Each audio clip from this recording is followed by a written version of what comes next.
तो बच्चों, let's start with the question. And here the question says that which of the following bonds has the lowest energy? तो यहाँ पे question में क्या पूछा गया है कि जो गिवन जो भी यहाँ पे बॉन्ड्स दिए गए हैं, that is option A carbon carbon, फिर बी है between the two nitrogens, C is between two hydrogens and D is the between two oxygen. तो ये जो सारे बॉन्ड्स बॉन्ड्स दिए गए हैं, तो इनमें से कौन सा ऐसा बॉन्ड है जिसकी सबसे लोएस्ट एनर्जी है, यानी सबसे लोएस्ट बॉन्ड एनर्जी है, यानी कि लोएस्ट बॉन्ड एनर्जी मतलब lowest bond energy, that means it can easily break. Easily क्या हो सकता है, ब्रेक हो सकता है.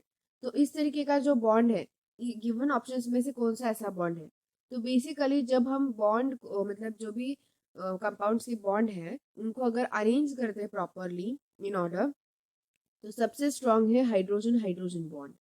आफ्टर दैट है कार्बन कार्बन बॉन्ड. नेक्स्ट है नाइट्रोजन एंड नाइट्रोजन के बीच का bond. After that the fluorine fluorine bond. And the least is the oxygen oxygen bond. तो इस तरीके से जो बॉन्ड्स है उनकी ऑर्डर यहाँ पे इंक्लूड होती है. तो इस ऑर्डर में सबसे अगर वीक बॉन्ड देखा जाए तो सबसे वीक बॉन्ड किसका है, that is of the oxygen and oxygen. And सबसे स्ट्रॉन्गेस्ट कौन सा है, that is of the hydrogen hydrogen bond. तो अगर यहाँ पे लोएस्ट बॉन्ड एनर्जी की जगह हाईएस्ट बॉन्ड एनर्जी पूछा जाता तो हमारा आंसर ऑप्शन नंबर सी होता. बट यहाँ पे लोएस्ट पूछा है, so obviously that will be option number D will be the correct answer for this given question.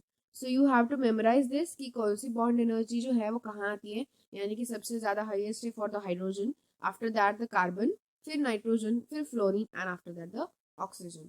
So I hope you got the answer very well. Thank you and all the best.